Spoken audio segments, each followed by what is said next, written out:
What's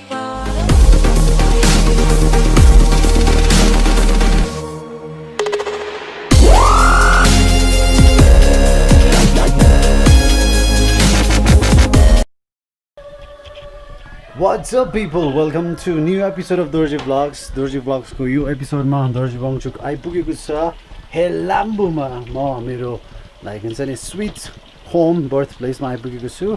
This is one more episode from Dorje Vlogs on Helambu, and this time we are here during monsoon season. है त monsoon season मा कस्तो हुन्छ हेलाम्बु अलिक राम्रोसँग देखाउनु पर्यो है. फर्स्टमै अलिक कस्तो खालको शॉट भयो क्या. यो चाहिँ हो क्या यस्तो हुन्छ मनसुन सिजनमा हेलाम्बु. अति दामी लाग्छ मलाई. लाइक हिँडुल गर्न चाहिँ गाह्रो हो तर हुन्छ नि for photography points green lush green sudden change in magical weather अति म्याजिकल हुन्छ. कतिखेर के आएर के देखाउँछ ठ्यान नै हुँदैन. Beautiful flowers. I'm gonna show you all of this.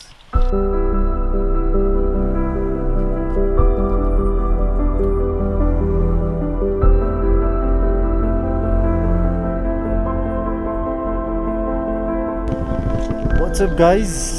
आइपुग्यो झिक्मे हैन. यो फर्स्ट टाइम मेरो भ्लगमा हैन. उ चाहिँ मेरो दाइको छोरा हो. अनि लकडाउनदेखि उ यहाँ बसिरहेछ. अब आजको दिनमा चाहिँ उ र म घुम्न जाने. उसले भर्खर मेरो 2 दिनको फोटो खिच्दैछ. मनसुनमा दामी फोटो आएछ. अब एकछिनमा उसले मलाई घुमाउँछ गाउँ है त. सँगसँगै घुम्नुपर्छ.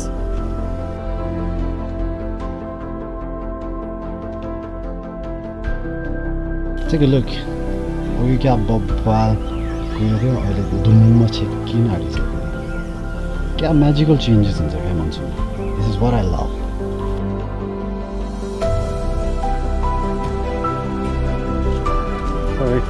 तिमी गाउँमा आएको कति भयो भन त? 3 महिना. 3 महिना? गाउँमा पब्जी खेल्न पाउँछ? यो मान्छे पब्जीको यस्तो क्रेज हो क्या. गाउँमा पब्जी खेल्न नपाए पनि बसिरहेछ. रमाइलो लाग्यो. के रमाइलो लाग्यो? घुम्न जानु पाउँछ. कहाँ घुम्न जानु पाउँछ? जहाँ गए आफ्नै मर्जी हो. काठमाडौँ घुम्न जानु पाउँदैन है. कैस्तिला हो?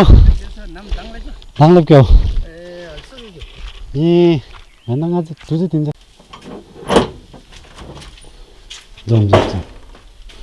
ओके यो चाहिँ हाम्रो मनी भन्छौँ.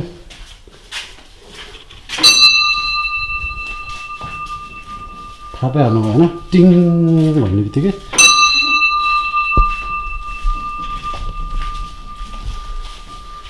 This one is very special. यो एकदमै स्पेसल हो है. यहाँ आएर यतातिरको मान्छेहरूलाई आएर तपाईँहरू सोध्नु न किन यो स्पेसल हो भनेर. अति स्पेसल हो साँच्चै नै भने.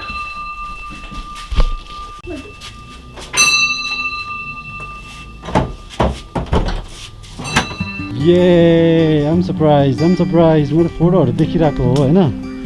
Now I'm seeing this in real life.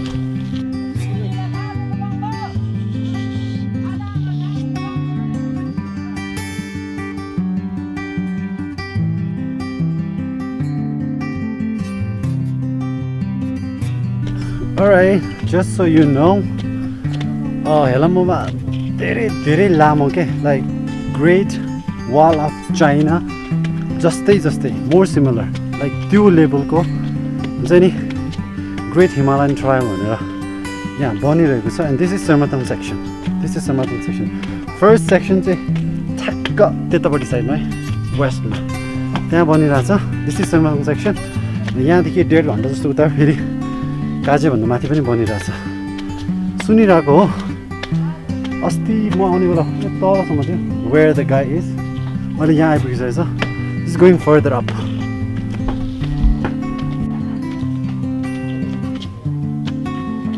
Yesterday? Oh no! Yes, no, yes. के हो त? आज हाम्रो प्रोफेसर आराम. Yesterday हो? गाडी लाम यहाँ पुग्नु गाउँ यो. यताबाट त बार गाड खत्तम छ अब. यो कामहरू सबै हो हाम्रो काकाले हेरिरहनु भएको चाहिँ. अब काका कर्म तोके हाम्रो कर्मतोकी काकाले हेरिरहनु भएको छ कहाँसम्म जान्छ अब यो कहाँसम्म जान्छ माथि अब यसपालि चाहिँ अलि माथि नै पुग्नुपर्ने हो अब मौसमले गर्दाखेरि अलिक ढिलो भयो त्यही भएर नि मौसम अनि कोरोना लकडाउनको कारणले ढिलो भयो लकडाउनले त धेरै ठाउँमा लकडाउन असर पर्यो बिचमा हिउँ परेको कारणले पनि एकदम 1-1.5 महिना त हिउँको कारणले पनि रोकियो त्यो है guys this is cool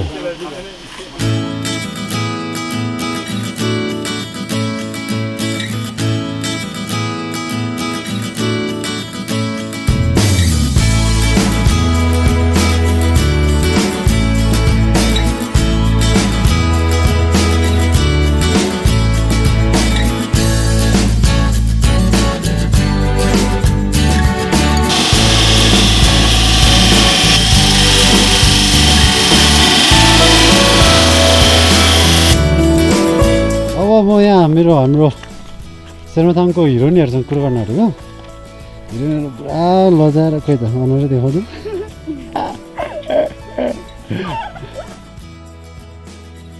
यस्तो हुन्छ है फेरि हेलम्बुमा चाहिँ यस्तो जोडले पानी पर्छ छानै पल पर्ने तरिकाले अनि बाटोहरू चाहिँ फेरि यस्तो भइदिन्छ नट द्याट ब्याड त्यस्तो नराम्रो त होइन बट हुन्छ नि यस्तो बाइक यहाँबाट जबरजस्ती लगेर यहाँबाट भित्ता अनि सिधै आएर रोड बन्दाखेरि त गाह्रै हुन्छ नि चेक दिस आउट गाइस हुन्छ नि यसरी हुस्सु लाग्छ क्या इट्स भेरी नर्मल एकदमै नर्मल हो हेलम्बुमा मनसुनमा यसरी हुस्सु लाग्ने चाहिँ यस्तो गऱ्यो भने you barely see like behind 50 metres क्या इन्ट्रेस्टिङ हुन्छ वाट्स अप त्यस्तोले What's up? Hello. Hi guys. Kira, त्यसले मिनुट चावा हेल्मो हो अनि हाम्रो नो हिम्मत सिरिङ Let's see what an amazing what they are work they have been doing since month है एक महिना भयो Yeah, 1 month. 1 month भइसक्यो त्यत्रो समय अगाडिदेखि के काम भइरहेछ गरिरहेछ भने त्यो पनि भलन्टियर होइन भलन्टियर हो कसम यार कसले चाहिँ गर्न सक्छ 1 महिनाको भलन्टियर त्यसले नलाग्दो रहेछ है ऊ चाहिँ म चाहिँ धुब्लो छ मामा म छिरिङमा अघि पनि भनेको म ठिक छु फुटबल रहेछ हो के अरे चारजना यो काम गरिरहेछ यो खासमा कसको आइडिया हो यो रिपेयर गर्ने भने कसको हो मलाई लागिरहेको थियो उसको आइडिया होला भनेको मैले पर साह्रै सोचेको थिएँ तर हो यसपालि चाहिँ मिल्यो लकडाउनले गर्दाखेरि मिल्यो लकडाउन पनि भन्नुपर्छ ठिकै भन्नुपर्छ हो सबै कुरो मिल्यो भन्दैन लकडाउनलाई चाहिँ किन लकडाउनको पकडेमा प्रचार गर्ने युएसमा हुनुपर्ने मान्छे यहाँ गाउँमा बसिरहेछ होइन हुनुपर्ने होइन त्यसो हुनुपर्ने नभन्नु के भन्नु समयले मानिसलाई कहाँ पुऱ्याउँछ भने के अरे धेरै भयो पर सालले मैले आफूसँग सेप कुरा गरेको थिएँ जस्तो लाग्थ्यो उहाँले आफूले गर्छु भन्नुभयो त्यस्तो के थियो कि अनि फेरि पछि पोहोर साल पनि के गर्नु भएन अनि यसपालि चाहिँ अब केटाहरू पनि थियो म नौसिङ र नौफुद्रो चाहिँ दुईजना यहाँ रहेछ फेरि दुईजना नै सिनियर आर्टिस्ट एकजना सिमेन्ट बुट्टामा सिनियर एकजना पेन्टिङमा सिनियर आर्टिस्ट अनि दुईजनालाई यस्तो आइडिया सेयर गरेर दुईजना हुन्छ भने त्यसपछि गरेर चाहिँ त्यहाँदेखि चाहिँ अब हुन्छ नि मटेरियल चाहिँ मैले त्यो गर्छु आफूसँग पर्मिसन चाहिँ दिन्छु भनेर मेरो उहाँलाई मेसेज गरेको थिएँ अन्त उहाँले चाहिँ हुन्छ गरेर हुन्छ भनेर त्यसपछि स्टार्ट गरेँ मटेरियल चाहिँ तिम्रो साइडबाट ओके मटेरियल अब के अटोमेटिकली एक्सपेन्सेसहरू त निस्किहाल्छ होइन जस्ट अब ठिकै छ त्यसमा चाहिँ गाउँले पनि खाना टाइममा खाना खुवाएर छ मलाई पनि खाना खुवाउनु मन लाग्थ्यो त्यही भएर म सोध्न आएको कहिलेतिर भोलि पर्सितिर खुवाउनु मिल्छ भने हो राइट गाइस जुन तपाईँले यो छोड्देन देखिरहनु भएको छ नि यो एकदमै युनिक डिजाइनको छोड्देन होला होइन अनि यो चाहिँ हाम्रो एकजना एकदम पपुलर मेमै हुनुहुन्थ्यो एकदमै ट्यालेन्टेड उहाँले चाहिँ इनिसिएट गर्नुभएको थियो उहाँ बित्नु पनि भयो र त्यस पछाडि चाहिँ उहाँबाट मैले पनि अलिकति पेन्टिङहरू सिकेको थिएँ हाम्रो यो नो छिरिङ फुर्पा दोर्जेले पनि सिकेको थियो उहाँको जुन सिकेको हुन्छ है नोले नै सिकेको थियो सम्बलले त सिकेको थिएन त्यति बेला ऊ इन्डियामा थियो तर उसको आफ्नै दाजुभाइ पर्छ है उनीहरूले चाहिँ अनि like this is kind of tribute to the teacher उहाँ मेमीहरूको लागि अब मेमीको चेलाहरूले हुन्छ नि एकदमै नाजुक अवस्थामा थियो तपाईँहरूलाई म बिफोरको फोटो पनि राखिदिन्छु त्यसलाई चाहिँ उहाँहरूले आफैले हुन्छ नि भित्री मनबाट आफ्नै खर्चमा it has been like months it has been month 1 महिनाभन्दा नि बढी भइसक्यो त्यति अगर टाइमदेखि भलन्टियर बेसिसमा त्यसलाई पुरा दामी बनाउने काम चाहिँ भइरहेको छ दामी लागेको थियो काठमाडौँमा बसेर फेसबुकको स्टोरीहरू फेसबुकको पोस्टहरू हेरेर बसिरहेको थिएँ कहिले कहिले लाइभ भिडियो पनि आउँथ्यो आज चाहिँ यहीँ आइपुग्नु पाएँ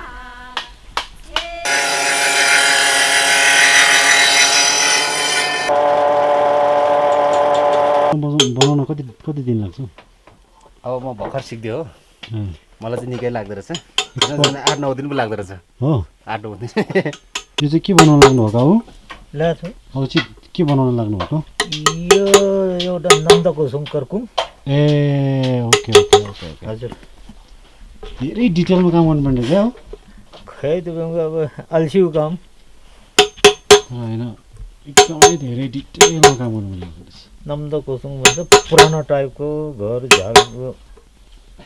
घरको झालहरू हजुर हजुर एउटा बनाइ हेरौँ भनेको तपाईँको